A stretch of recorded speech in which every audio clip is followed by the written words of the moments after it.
5 minutes. Okay, no problem. I'm rolling and recording. Had a request to wait for 2 minutes. So anyway, I'll vamp. I'll vamp for 2 minutes. The what? I'll vamp. Van? I'll vamp. So anyway, thank you very much for coming. Very nice crowd tonight. Tonight we're going to take a sojourn through South Africa. A little bit of background: Gord and Maggie and Arlene and I, and my sister Janet, who lives in Minneapolis, St. Paul in the United States. The 5 of us went on this trip. Now, as a bit of a background, I coerced the other 4 into going on this trip against their will. This was a trip to South Africa to visit the Kruger Wildlife Preserve was something that I had on my bucket list to do for at least 40 years. It's something that I've always wanted to do. And the opportunity came up, and I strong-armed the other 4 and made them go along. But I will say, before I left on the trip, I did some introspection on, this is something, Cliff, you wanted to do for 40 years. So, temper your expectations. Animals are animals. We're driving down a road. We're driving in their habitat. This was not good. The wildlife preserve is not wild animal kingdom from up near Kitchener or Hamilton. This is essentially just the wild Africa of the way it was, hundreds of years ago. And the only animals you really get to see are the animals that happen to be alongside the roads. I don't know of any. There's probably people who do trek and hike through the area. We were restricted to roads. Now, the roads we were on most of them were paved, although we were on some gravel roads. So the only time you got to see animals were, in fact, if they were in proximity to those roads. So I wanted to temper myself to not get too excited about it. When we left, my expectations had been totally blown away. This was one of the most incredible the several days that we were there were highlights in my life for what we saw and what we were able to do. So hopefully we'll be able to share that with you tonight. Hopefully you will enjoy it and maybe get your wanderlust up that maybe you want to go on something similar. Now, I am told there are still Nanaimo bars and cookies in the back. And I can't take any of those home, so you guys gotta feel free to get up and get another Nanaimo bar or a cookie or cookies if you would like. Also, this is a very informal presentation tonight. Please feel free, if you've got a question, just to pipe up. We're not on any time schedule, and hopefully it'll be more enjoyable for everybody. So as I said, this is our South African safari. Essentially, it was 11 days that we were gone. Day 1 and 2, we're traveling from our home to South America, specifically Joburg, as it's known, or Johannesburg. Then day 3 was a bus trip from Johannesburg to Kruger Park. Day 4 and 5 were spent touring through that game preserve. Day 6, we traveled, retraced our steps from Kruger back to Johannesburg, got on an airplane and flew to Cape Town. I'll show all this on a map in just a second. Then day 7, 8, and 9, we did tours around the Cape Town area. Cape Town's a beautiful city. We all really enjoyed those trips. And then day 10 and 11, we traveled from Cape Town to home.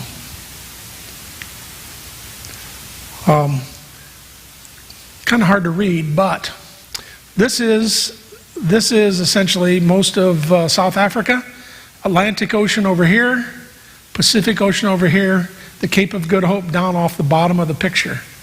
So right in here is Johannesburg, right where the pointer is. So the day 3, we took the bus trip up here. This big green dot here is the Kruger National Park Game Preserve.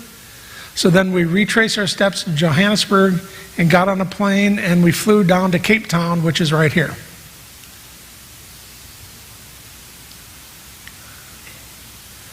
So day 1 and 2, travel. Traveling to South Africa is an adventure in and of itself. We were on a tour, an established tour, and the tour itself left from Toronto. So we didn't get a lot of choice on where we left from. So we chose, we left on a Monday, I think we left on a Sunday afternoon, drove up to Toronto, got a hotel, spent the night there, and then I won't go into the details, but that evening we got a text from our airline that said our flight from Toronto to Amsterdam had been canceled the next day. What ensued was 4 hours to 5 hours on the phone to KLM and to Delta both, trying to arrange for the 5 of us to get alternate transportation to the area. They said, well, that's okay. We've got you scheduled for the next day, and you'll just be on the flight. And I said, no, you'll get us there a day late, and we're supposed to already be gone. So anyway, we were able to get that flight, and actually we were able to get a flight from, instead of going Toronto to Amsterdam, we went Toronto to New York City to Amsterdam, and then we were able to catch the original flight that we were going to take from Amsterdam to Johannesburg. So it sounds pretty easy. It was 5 hours of stomach acid that I really didn't need at the beginning of the trip. The drive from Toronto to Windsor is the shortest leg of those 3 steps. 4 hours, 3.5 hours. Well, 4.5 if Arlene drives, 3.5 if I drive.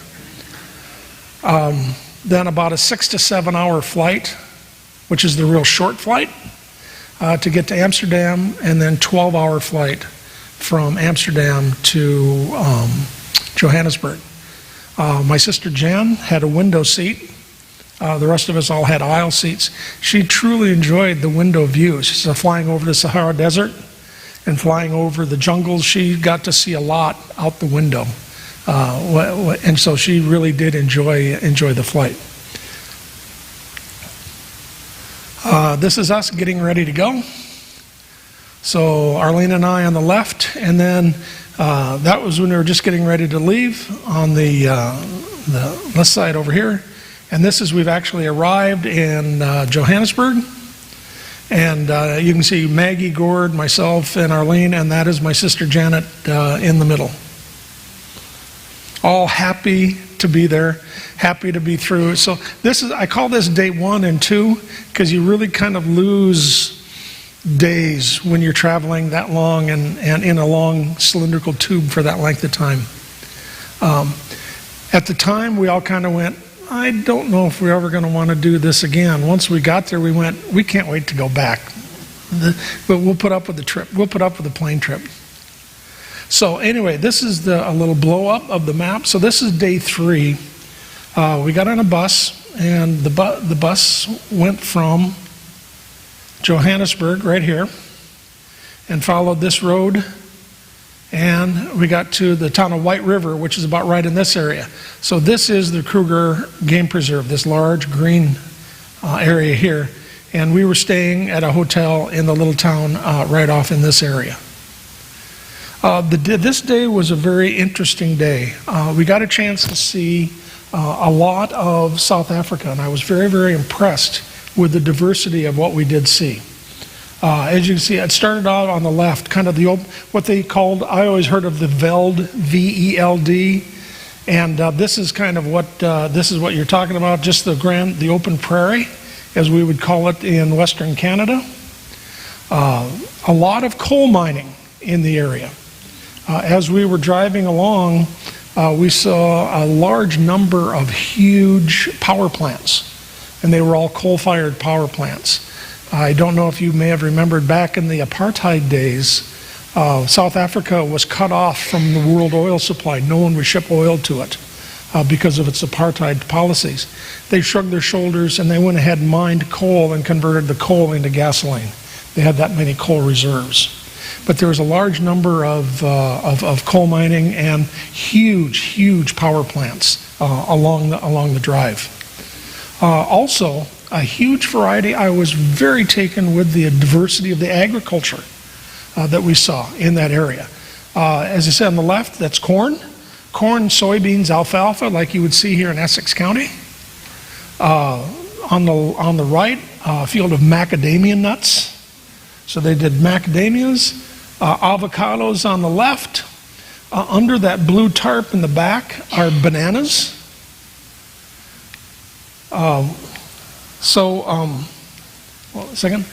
They also they did sugar cane and they did cashews. We bought some cashews. Arlene bought cashews at the one stop on the way out, and thank God she only bought one package, because I'd have eaten 22 of those packs. They were just delicious.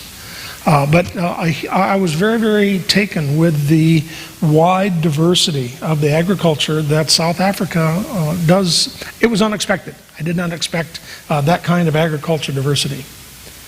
Along the way, one of the stops we made, eventually, we were taking the main road, and then the driver turned, a very nice bus, driver turned off on a road to Blade River Canyon. The thing I remember most about this road was the potholes. This road made me yearn for the smooth driving of Essex County.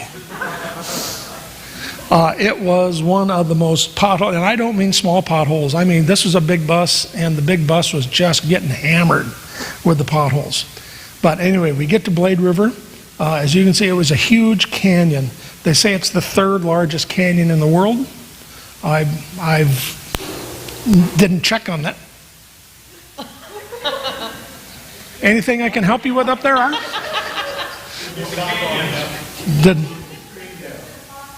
Okay. We hit a pothole. Okay. Are we okay? Okay. But this is a very scenic, like I said, very, very scenic canyon. We were up, had a very, very nice overlook. I can see down into a large lake. This looking this way. The next picture is looking to the right a little bit. To the right a little bit. Some very, very interesting topography in the hillsides in here. But this is just a really, really pretty spot. We also, down the road just a little bit, if you can read the sign on the left, it said God's Window is where we stopped. And you can see a picture of myself with the three ladies on the right. Very high, very deep canyons. And we are a good 1,000 to 1,500 feet above that valley below us. So you've got some very, very nice views down these valleys. It was really kind of an enjoyable stop along the way. So that night we got to our hotel, and we were getting ready to go for day 4 and 5, which were the days actually going out to the park. We went to the park in these trucks. So it's basically a pickup truck with 3 rows of seats behind it, each getting a little higher as you go back. So theoretically it could hold about 12 people, plus the driver. We had about, I think, 9 in ours. So it was very, very comfortable. I show the picture on the right because the night we got in, the tour director said, by the way, they said,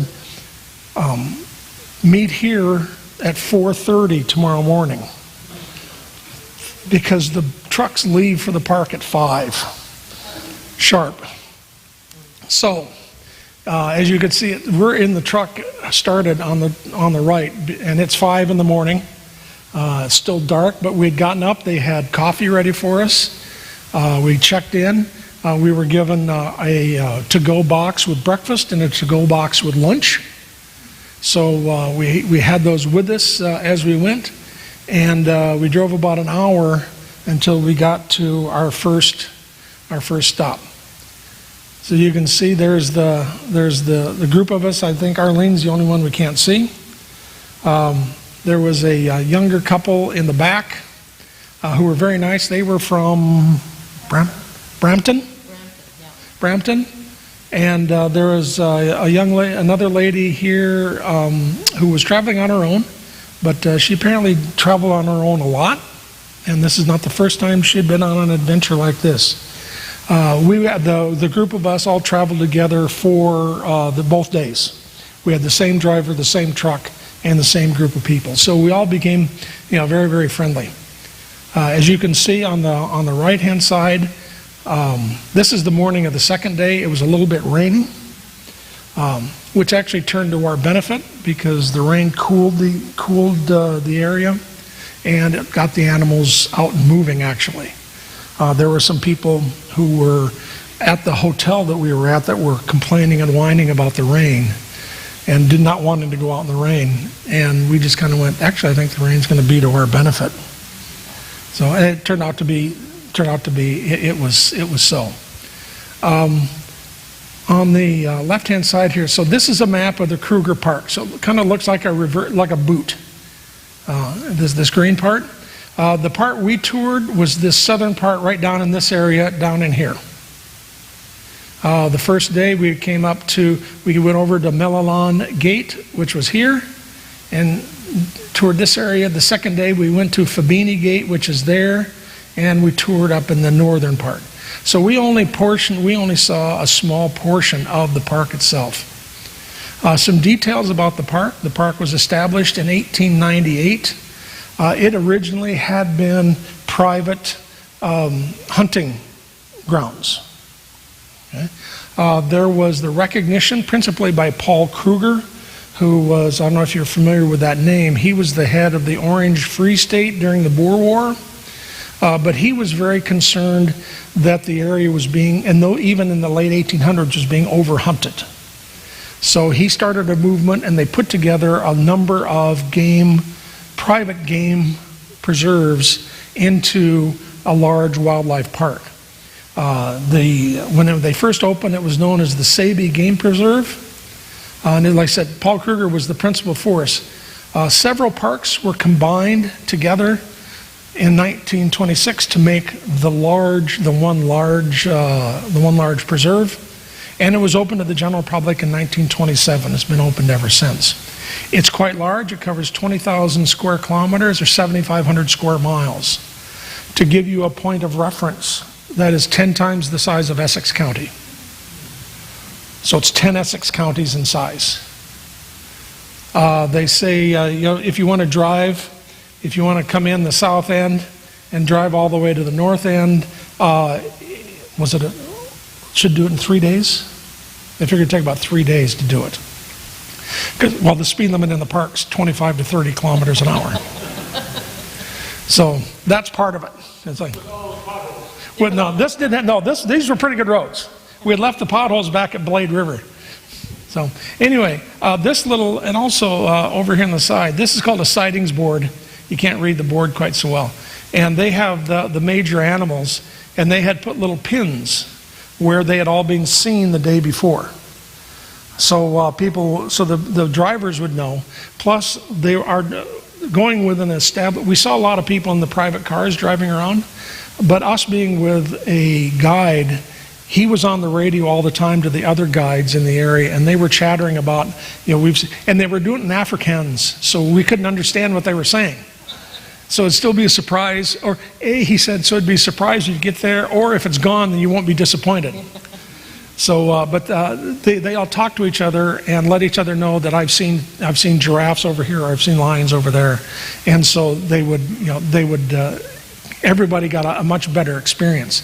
Now there is on this sign though, right here in the middle is the rhinoceros, and they have a big sign there that said the locations of rhinos are never posted because of poaching. They don't want to give the poachers any advantage in finding any of the rhinos in the area. Now the second day when we were at lunch, while we were having lunch, there was about 20 or 30 gentlemen in camouflage showed up for lunch while we were there eating. And in talking to our guide, he said, these are anti-poaching wardens. They said these guys go out and basically hide in the area and wait for poachers to come by.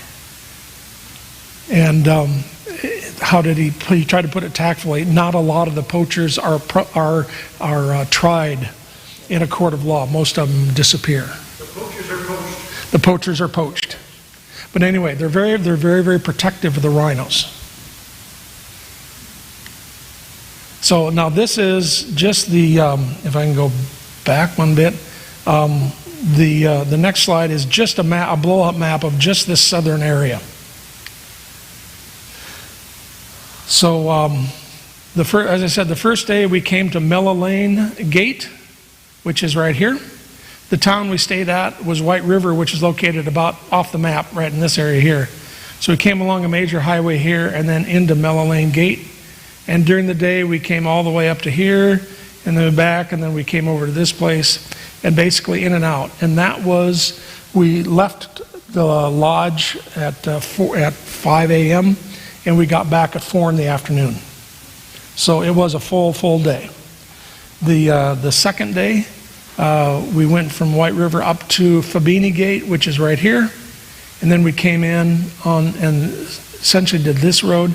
We had lunch here at this area, and basically spent the similar length of day of 5 in the morning till about 4 in the afternoon.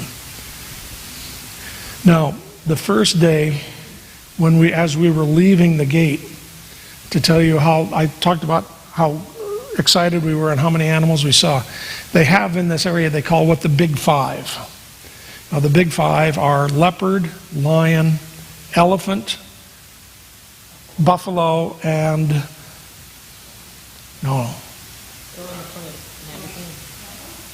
rhino.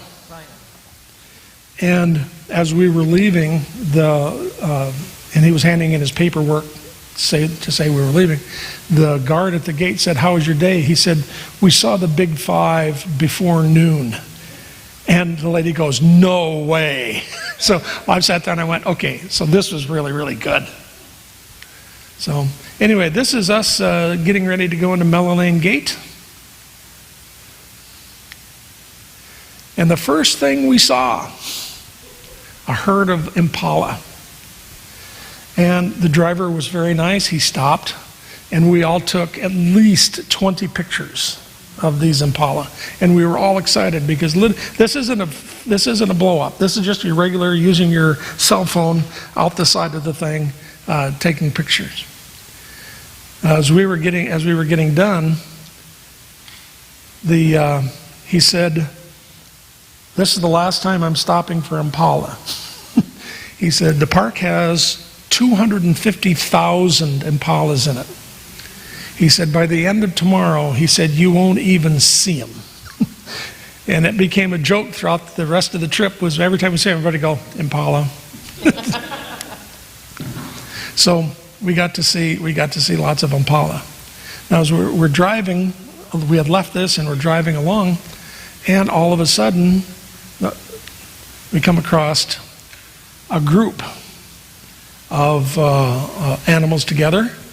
As you can see, zebras in the front, impalas in the back. And we saw this a lot. Warthogs, impalas, zebra, and wildebeests. They tend to graze together in the area. And of the understanding, it's because each of them have a different sense of, different defensive mechanisms. And if they're all four together, then the protection of the group is enhanced. So I really like, this is one of my favorite pictures of the trip. That one, whoops, I gotta go backwards. That is blown up just a little bit. But literally, that zebra was from here to the wall of the church. That close. Very few of these, there's only one or two, the leopard ones are the ones we had to do telephoto. But all the rest of these are just basically what we saw alongside the road. So again, we saw a lot of zebra. And zebras are, what color zebras are?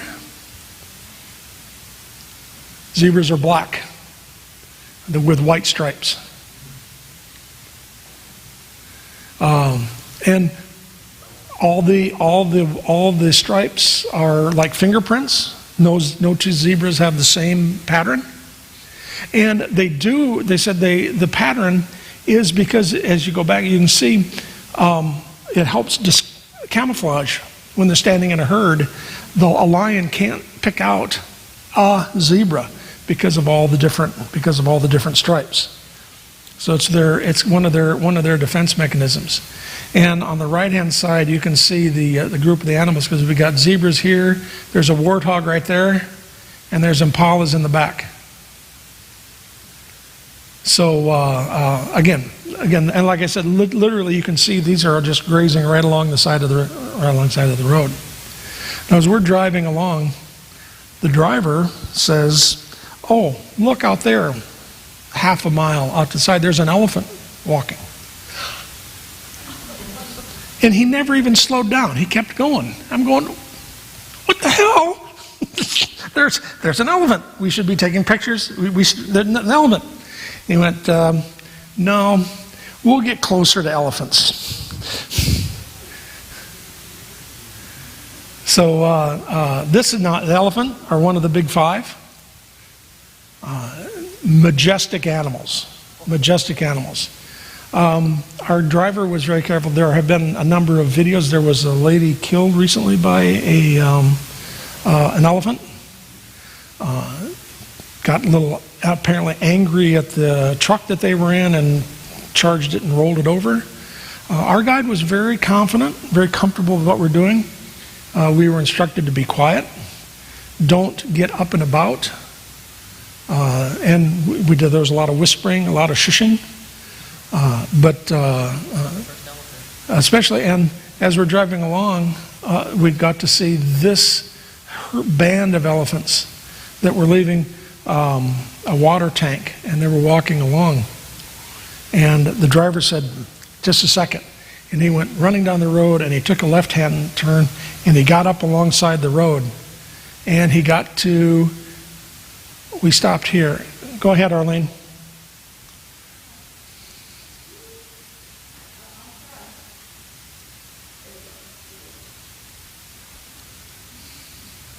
This is a female.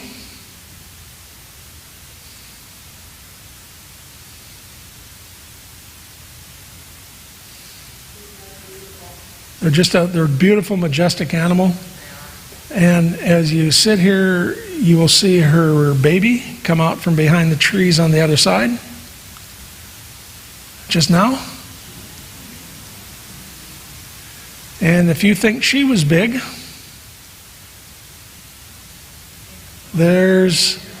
now the driver said this was an adolescent. This is not the big bull, dominant bull in the herd. He said this was an adolescent. So he stops. He said he's right now he's saying he smells us. But we were sitting with the engine off. Just we all got real quiet. And he sensed that there wasn't a problem, and so they just went on along their way. So, as I said, our guide was a young man. He's in his mid-20s. He said he's been doing this for 7 years. But he was very confident in what he was doing. I never felt that we were ever in any danger of disturbing the animals or having them react to our presence at all. I felt very, very comfortable in his guiding us. So we saw over the course of the several days, we saw lots of elephants. There were dozens and dozens. This is our first elephant. Yeah.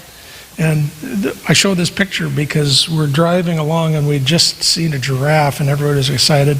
And somebody in the back says, we haven't seen an elephant yet. And Maggie goes, stop. And literally backed up. And this elephant was from here to the pulpit, yeah, off the side, poking out. There was a marula tree there, and it was eating the marula nuts. And it just stood there and watched us for a while, and then went back to eating his nuts. And we took 300 pictures each, and then went on our way. This animal here is the Cape buffalo. They're a very, very shy animal, and according to the driver, after the hippo, this is one of the more dangerous animals to be around. He says these things can be really moody, he said. And so this one was quite a ways away, and we never tried to get much closer.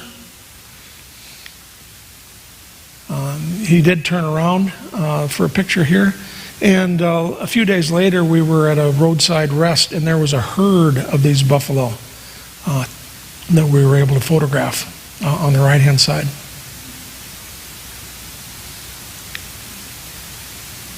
Rhinoceros. These two rhinos were at the same place at this roadside rest. Now this is a telephoto picture. They were a good 100 meters away when I took this picture, but was able to blow it up. But was very happy to see those. We did see one rhinoceros in the wild.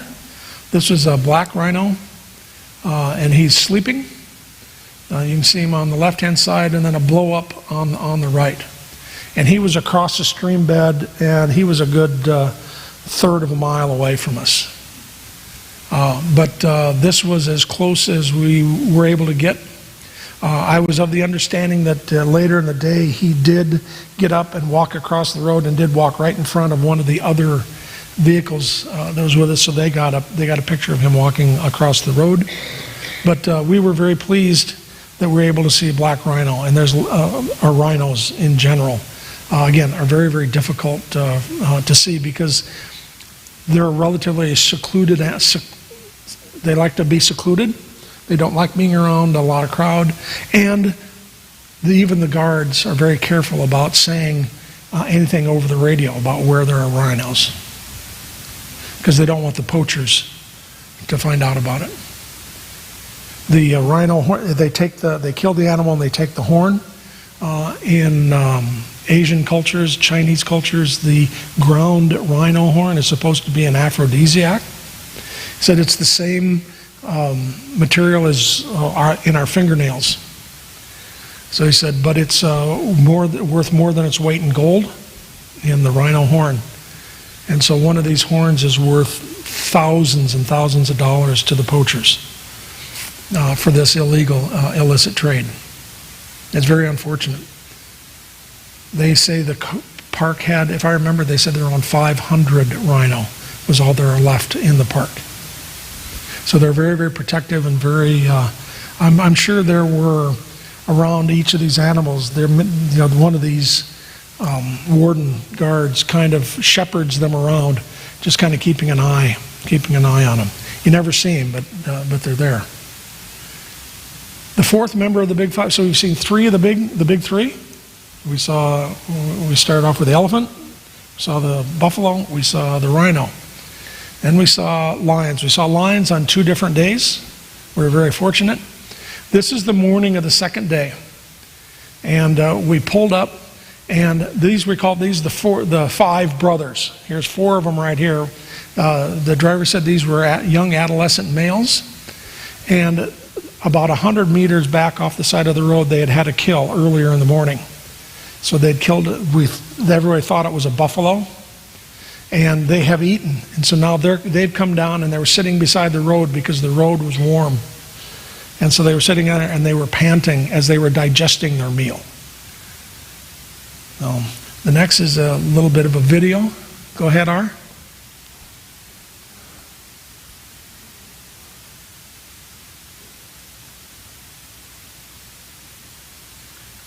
You can see the mouth open, panting.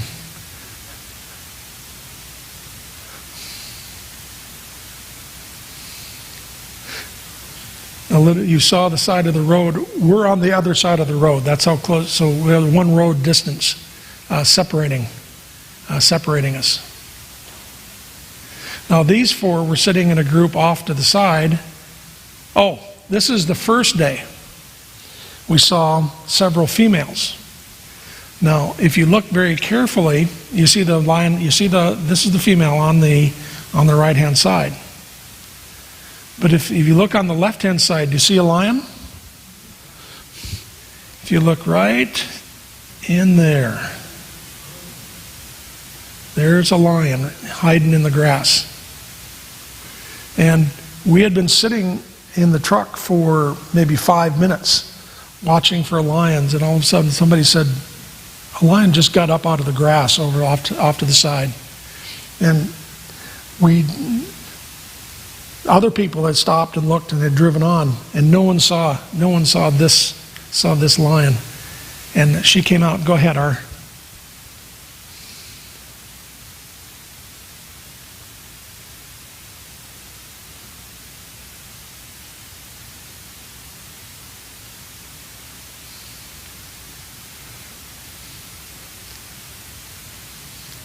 And we had another one that came out of the bushes and literally walked right along the side of the truck and around between our truck and the truck behind us and down off to the right-hand side. So, as we said, it got very quiet when the lions were there in our truck. The driver was very careful. He said, keep all your arms and legs in. Don't make any noise. He said, all they see, the lions don't see humans. All they see is a big shape. Said as soon as you stand outside the truck, then they can see, oh, there's Lange. And as I said before, this whole park, the animals are not treated as zoo animals. This is just a wild area, and by you going in there, you are going into their backyard. This is the females. They were down, and now this is quite a telephoto picture. They were quite a ways away. But as you can see down here, one of them's lying on her back, sunning on this big rock. There's one there, there's another one over here. And then they come up, obviously very affectionate toward each other. But they were just laying out. They had obviously eaten also, and they were lying in the sun, getting warm for the day. The four brothers that I first showed you were sitting to the right. This was the largest of the five males, and he was just basically laying right in the middle of the road, and there were about 10 to 12 vehicles, all parked, various, because this was very exciting, and lots of people wanted to see it. And he sat there and was not bothered by people. He did get up, and unfortunately we had a video of it, and the video didn't translate very well. I can't show it. But he get from there, and he walked over toward this is Arlene's picture. He walked over to the side of the truck where Arlene was, and he laid down right beside the truck. So you can see, these are the steps to get up into the truck. This is Arlene taking a picture out the window like this.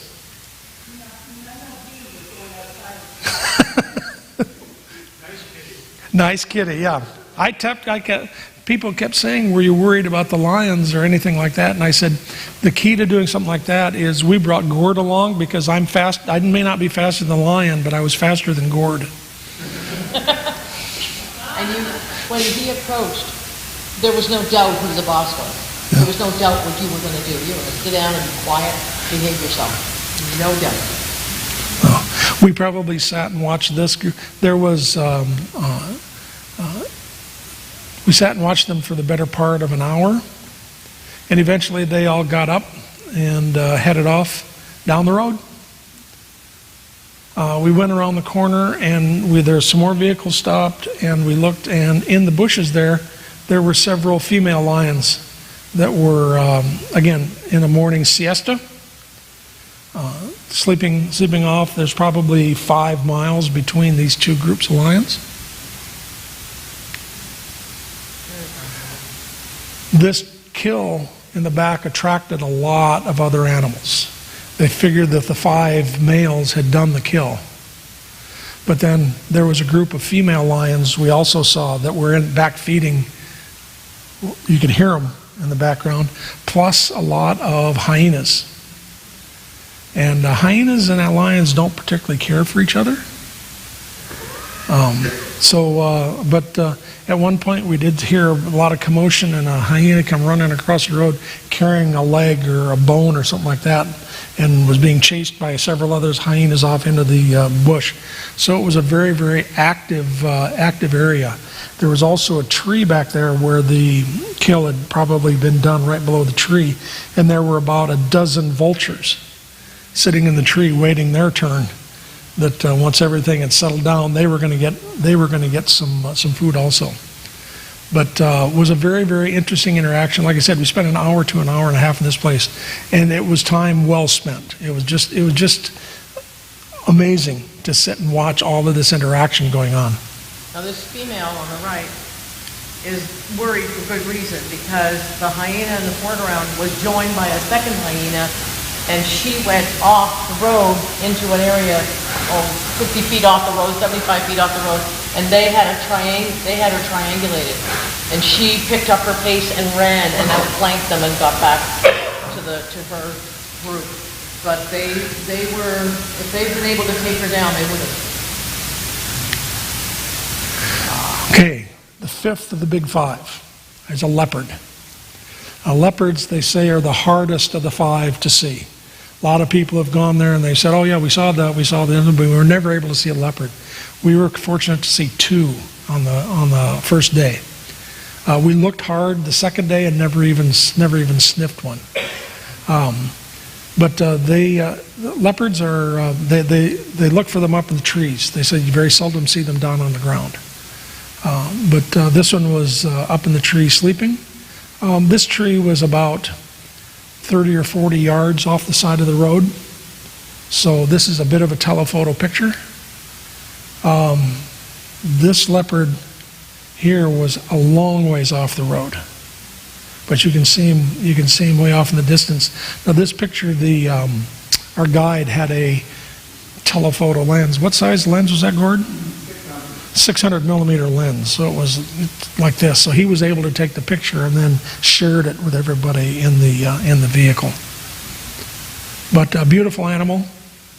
This was the first one, and he sat there for a little while, then got up and moved around. So and then eventually hid again, so we couldn't see him anymore. But so we got to see those big five were on the first day, which was exciting in and of itself. Now, this is one of, Arlene figures that the giraffes need to be part of the big five. We call these the Super Six. It's a big five plus giraffes. We saw an abundance of giraffe, and they're a very, very majestic, very interesting animal to see.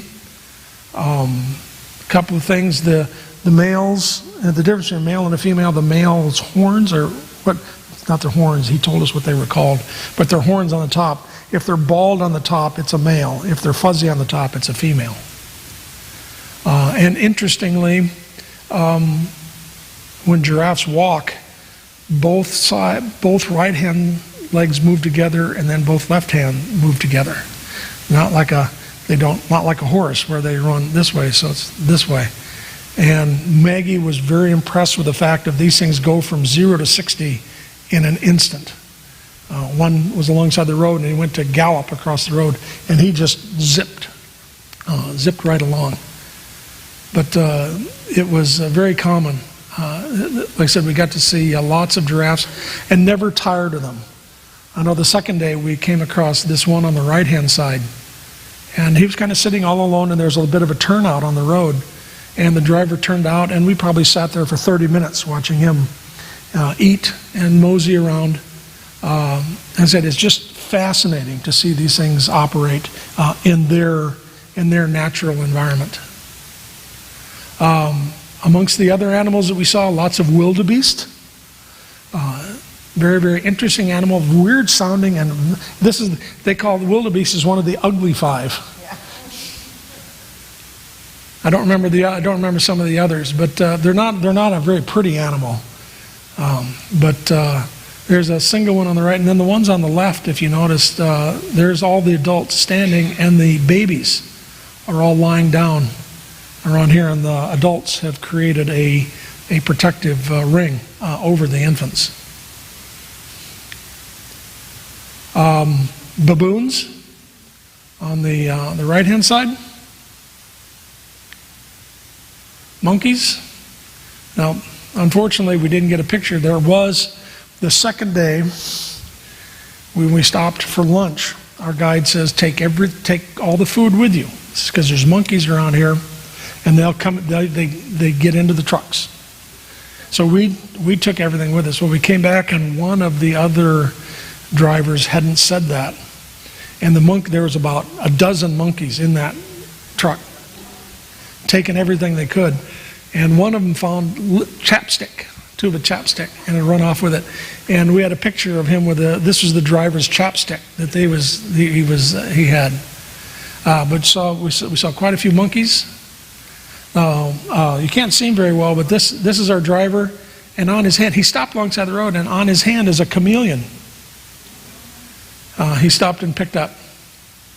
But that was our driver, Joe. Like I said, he was just an excellent driver. I felt he always had lots of stories. He had lots of background.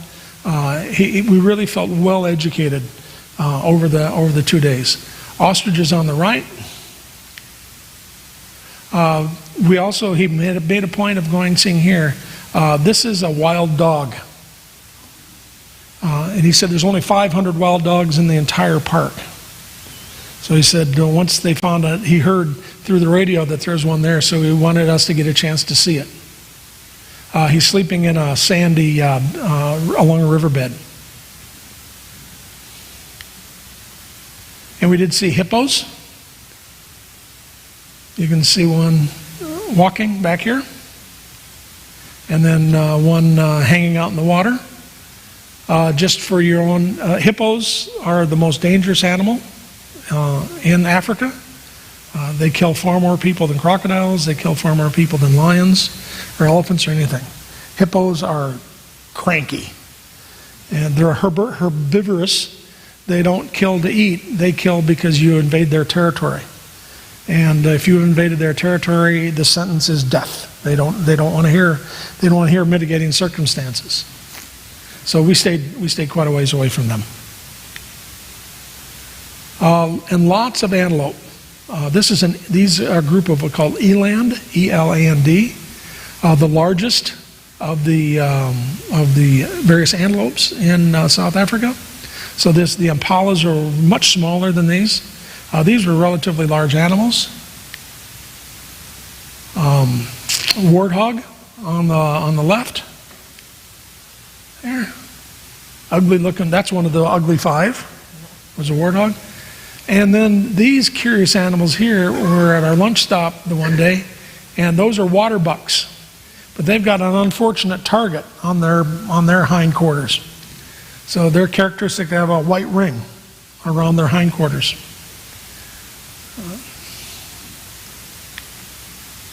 And birds, all kinds of birds. If you know anyone who's a birder, there's a couple of books going around, and there's a couple of pages that have got the big five and the antelope and everything. There are like 6 pages of birds from this park. And the driver said the northern part of the park is where most of the birds, a lot of the birds hung out. But we saw just a plethora of birds throughout the times.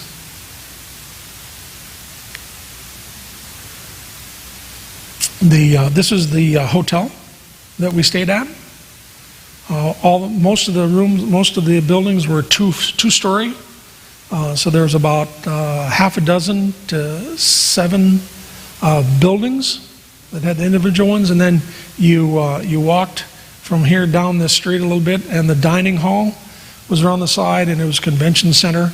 Very, very, very, very pleasant place to stay. This on the right is the view out our window. So it was very, very comfortable. Once you got over the geckos, Arlene loved the geckos. So day 6, we had 2 incredible days at Kruger. So we're going from Kruger to Cape Town. So again, we're starting up here near Kruger. We're backtracking down the road here to Johannesburg, Johannesburg, going to get on a plane, and we're going to fly down here to Cape Town. About a 2-hour flight. And we were with, as I said, I told somebody, we were with a group of about 25 to 30 people that were on the bus together. When we got to Johannesburg, they said, oh, you're divided up into 2 separate flights. And sure enough, Gordon, Maggie, and Arlene and I got on one flight, and my sister got on the other flight. And we're going like, well, can she move to our flight? They said, well, yeah, it'll only cost an extra $50. We're going like, and a couple of the people that were with us in the car said, we'll take care of Jan. Yeah. And they went to one of the people in the group had a pass to get into the first class lounge where the food and the drinks are free. And we were landing in Cape Town, and Jan was just getting on board. They were saying, we think we're all going to sleep a lot on this next flight. Anyway, she very much enjoyed the second flight. But this is just, like I said, there's the bus that we were in on the left-hand side. Very comfortable. Very, very nice riding. Very good driver. As a professional bus driver, he was very good. The only thing with this bus, the different, the one that had no washroom in it. So he would stop every hour and a half or so. We had restroom breaks along the way. And then, of course, flying into Cape Town on the right-hand side. Before we got on the plane, though, we did stop in Pretoria, which is one of the capitals of South Africa. South Africa has 3 capitals.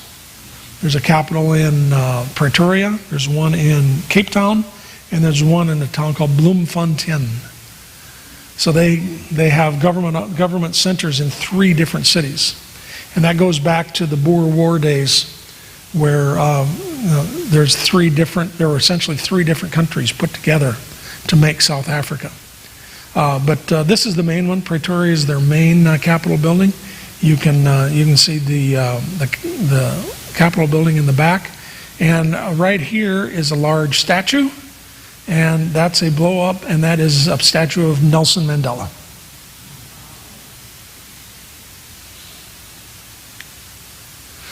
So days 7, 8, and 9 are spent touring Cape Town. Cape Town is about as far south as you can go in Africa. Very, very vibrant city, a city of about 4 or 5 million people.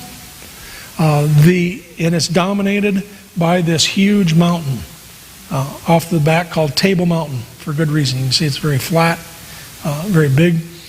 There's a cable car ride to the top. Gordon, Maggie, and Jan took the cable car up to the top. The views from the top were spectacular.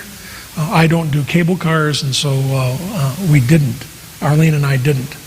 The first day we did what's called the hop-on, hop-off around the town. For those of you that were here last week, or the other week when we talked about the hop-on, hop-off in Malta, if you do get a chance to go somewhere and the hop-on, hop-off is available in that town, I highly recommend doing it. I've done it 3 times now in 3 different cities. And you pay a fee of, I think I paid $20. And for 24 hours, you can get on and off this as many times as you want. And it runs a prescribed route, and there are usually half a dozen buses running the route together. So if you see something you want to stop along the way, you can hop off bus 1, see what you're going, come back out to the stop, and get on bus number 3, and continue on the loop. They have headphones that are usually have like 15 or 16 languages. So you can listen. They point out things along the way in a variety of different languages, and there are two levels: upper deck and a lower deck. The upper deck is usually is an open air, so you can see that. The underside, of course, is closed if you don't want to be out in the sun. But we did the 5 of us did one loop, just to kind of get oriented to Cape Town. Then we went back up to Table Mountain, and Gordon, Maggie, and Jan got off, and they took the cable ride to the top. Arlene and I finished that second loop, And then we got off that bus and got on a different loop and went on a different pattern through a different part of town. So we got to see quite a bit of Cape Town. You can see in the background here, you can see Cape Town off in the distance. As I said, it's about 4 to 5 million people, and it's quite a sprawling city. Good example of the town here on the right-hand side. And this is looking, the one on the left is looking up Table Mountain. So the town is, there is a elevation above which things can't be built. So they can't build any higher up the mountain. So there's a distinct line. You can see it on the right-hand side better than the left. But it's also right on the ocean. So this is the Atlantic Ocean. So a lot of beach activities. Now the water here, they say you got to be pretty stout to do a lot of swimming here, because the South Atlantic in this area is apparently pretty cool. But you can see a good example of the very, very long, sandy, gorgeous beaches. They were phenomenal. But so you've got the beach, you've got a very narrow strip of land, and then it almost vertical up to these cliffs. So it really offers for some tremendous scenery. The right-hand picture, you see a little bleb of land out here, and that is Robben Island. Robben Island was the prison where Nelson Mandela was held for over 20 years. Was on that island. It is no longer a prison. It is now a national historic or internet. It's a international thingy. But they do offer tours out to where you can actually tour it's no longer an active prison. It is National Heritage Site, International Heritage Site. Thank you, Gord.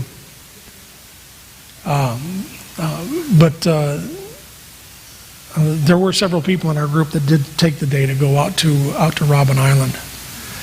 This is downtown Cape Town. On the right-hand side, you can see a very modern building, quite an interesting active business center. The yellow building here on the left is famous because that's where Dr. Crichton did the first successful heart transplant in that hospital there. Day 8, we took a drive east from town out to the Stallenbach area, which is a wine area. We went by what's called what they call the townships. These townships go back to the apartheid days. In those days, people were classified into a variety of color ethnicities: black, brown. They had several categories. And if you were classified in that category, you were relegated to live in that particular area. So black people all lived in a black township, brown people all lived in a brown township. These townships have persisted to this day. They're not a very attractive area. It's a thing that South Africa struggles with. Our driver we had was a very well-spoken black man. But he said right now South Africa is struggling immensely with unemployment.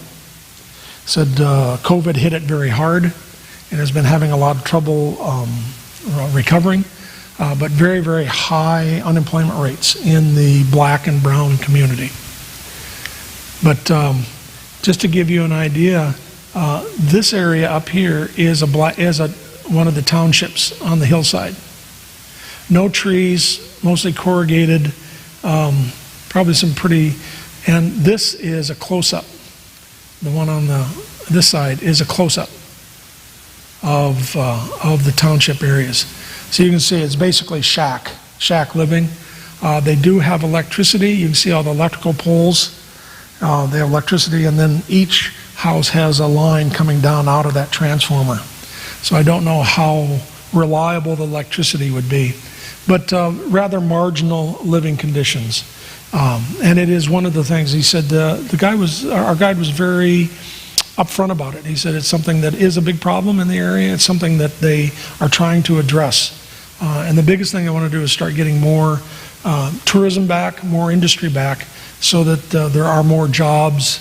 There are more jobs for people. This is a good view of Table Mountain from the town itself. You can see how flat it is here at the top.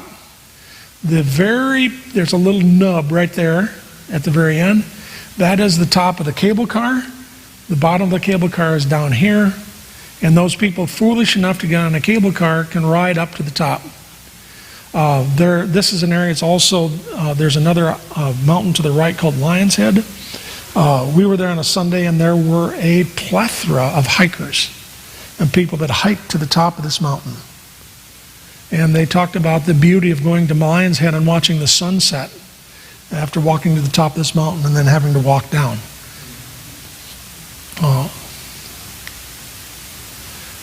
Day 8, we took off, and as I said, we went out to the Stellenbosch area, and Stellenbosch is famous for wine. South African wines are very popular. They were established hundreds of years ago. In the original Dutch, it was the Dutch that settled South Africa first. They brought the vines with them in the 1600s. So they've been growing wine in South Africa for hundreds and hundreds of years. We went out to the Lange winery and had both white and some red. They have a wine which is called Pinotage.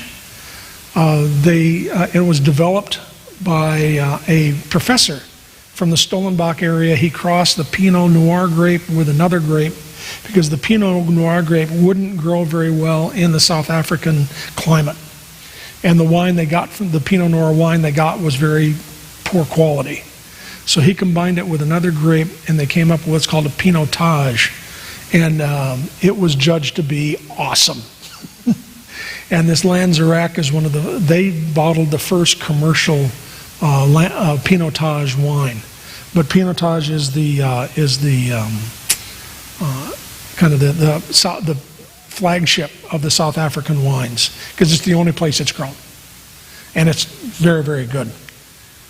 We got a tour of the wine facility.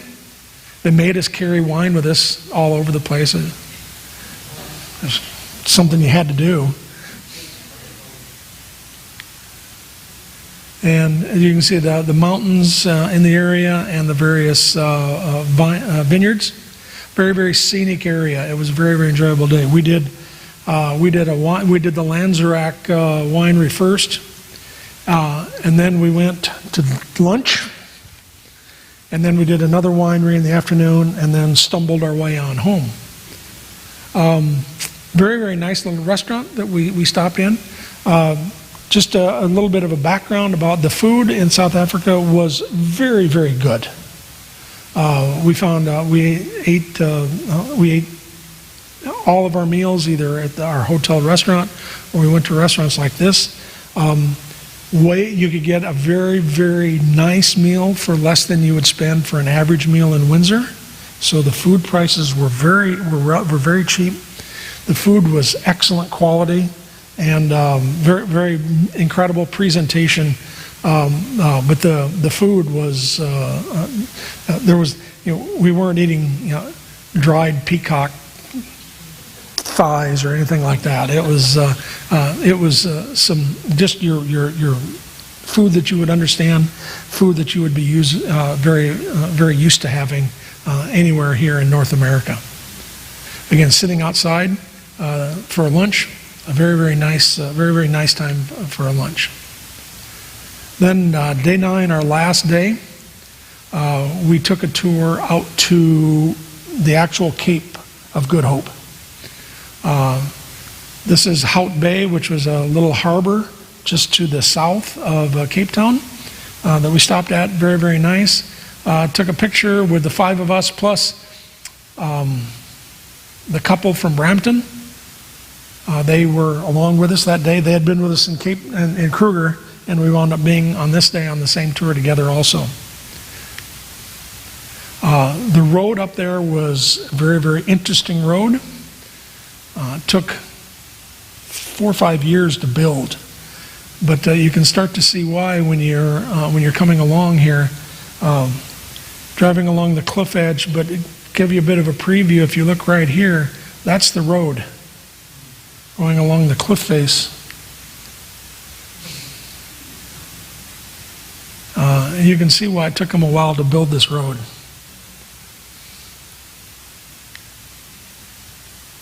We get to the Cape of Good Hope. It's the most southwestern point in Africa.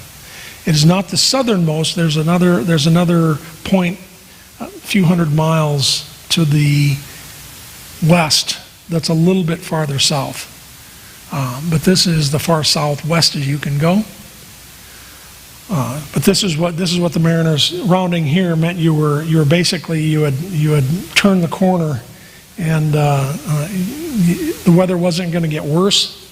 It was only going to get better as they tried to get to the Dutch East Indies and Australia and out to the South Pacific. But this is a view of this is the rock promontory that people would identify from the ships as being the Cape. And you can see this promontory here is that promontory right there behind Jan and I standing at the sign. Then we went on to this little town called Simontown, had lunch, and visited the penguins. They have penguins in South Africa. They have 2 types of penguins, rockhopper penguins and chinstrap penguins. And very interesting because this penguin colony is one of the few penguin colonies that's inside an urban area. And they said during the COVID times, when there weren't a lot of traffic and things like that, the penguins, they had to put penguin crossing signs on the highway because the penguins would leave this rookery where they were living and move up through the town just to kind of see what was going on. We've spent some time when we did South America, we spent some time, and penguins are very curious animals. They'll walk, they would walk right up to you. And they had very few, they were not afraid of humans, but they would, and so these things would head off into town just to see what was happening. When we were there, it was quite crowded, but they had walkways which confined the humans off of the beach, so you couldn't get down into their area. But they had very nice viewing areas that you could get down and get some very, very nice pictures. So this was the end of day 9. Day 10 and 11 were essentially, we were headed home. Now, the way home was Cape Town, because we flew Cape Town nonstop to Atlanta, Georgia. And that flight was only 16 and a half hours. Then we had a bit of a layover in Atlanta, and then we flew into Toronto. As we were waiting, they said, the flight into Toronto is going to be delayed an hour or so. Why? Well, because they're having a massive snowstorm in Toronto. They can't land right now. So I'm going, okay, so we're going to drive back to Toronto, and there's a snowstorm, and we need to drive 4 hours to get to Windsor when we get home. So the fortunate thing was it was one of these spring storms, and literally in the afternoon, it was just snowing like they couldn't see anything. By the time we landed, the snow had stopped, pretty much stopped, and we were able to find our car, get it out of the snow, and we had parked it at a hotel, did the park and fly, got the car, headed home, and made it back all the way back to Windsor in one piece, more or less. So like I said, it was, in retrospect, as I said before, this was a trip that I had high expectations in the back of my mind, and as you can tell, and maybe you can tell from the way I've talked, this trip exceeded that which I had hoped for in my wildest imaginations. Anytime you want to go on something like this, let me know. I'll go along with you. It was definitely, and I said, we felt very comfortable the whole time.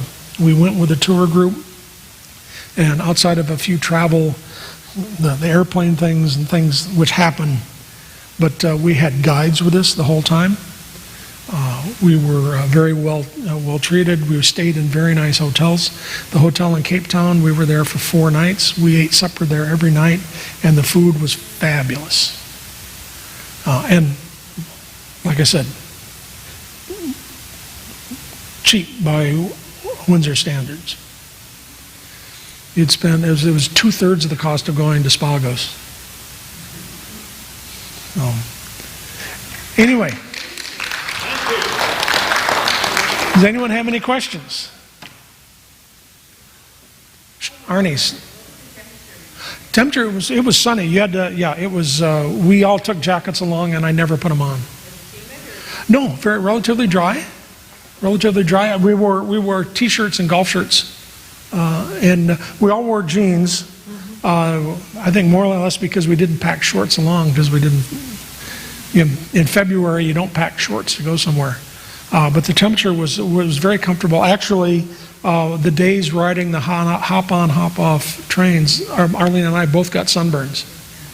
From, the first 2.5 laps we did outside. With the last half, we got inside the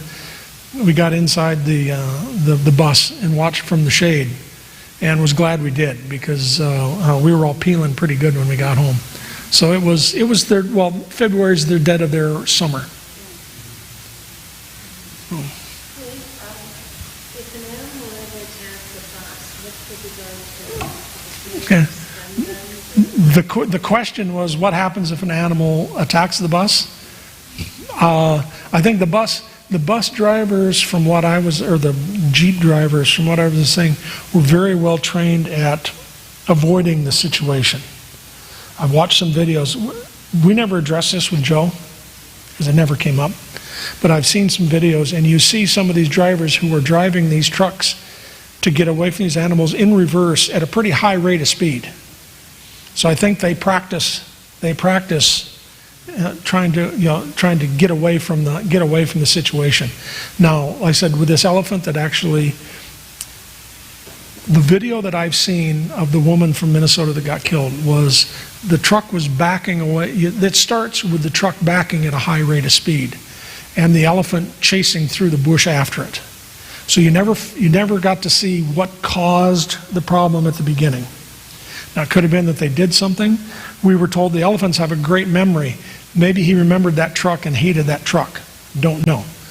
But what happened was the driver got to a spot where he had to stop. He couldn't keep going. And that was when the elephant caught up with the truck and put his tusks under it and flipped it. Now, what happened to that elephant? I don't know. I don't know what the policy is on those. Again, this is maybe they take this. They may well have to kill it because it's got a history. On the other hand, they may just take it and send it to put it in a corner out in the middle of the park somewhere where there aren't a lot of vehicles. So now this park, I did say, on the one side, the west side has a fence. The north, east, and some of the south side are bordered by rivers with crocodiles. They said most of the animals respect the river. The elephants just walk through the fence; they don't care, and the impalas jump the fence. So they try to keep them within the park boundaries, but it's naturally formed by rivers on 3 sides, so that keeps them in the park.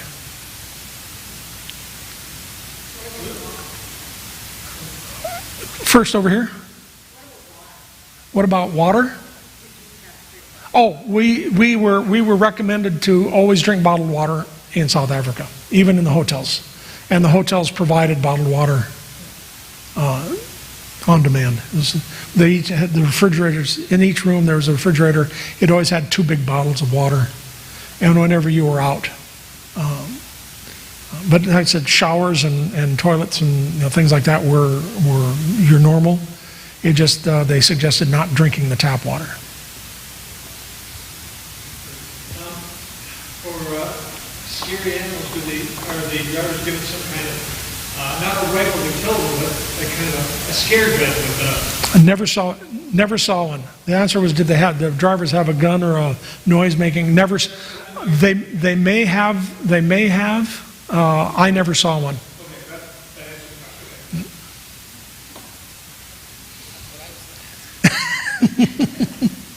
No, but you hear of the one or two things. As we were there, the 2 days we were there, we saw literally dozens of these tour vans going around.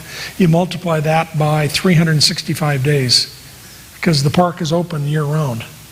There isn't a winter. We were there during the dead of summer, but even during the winter, the temperature is just pretty much the same there.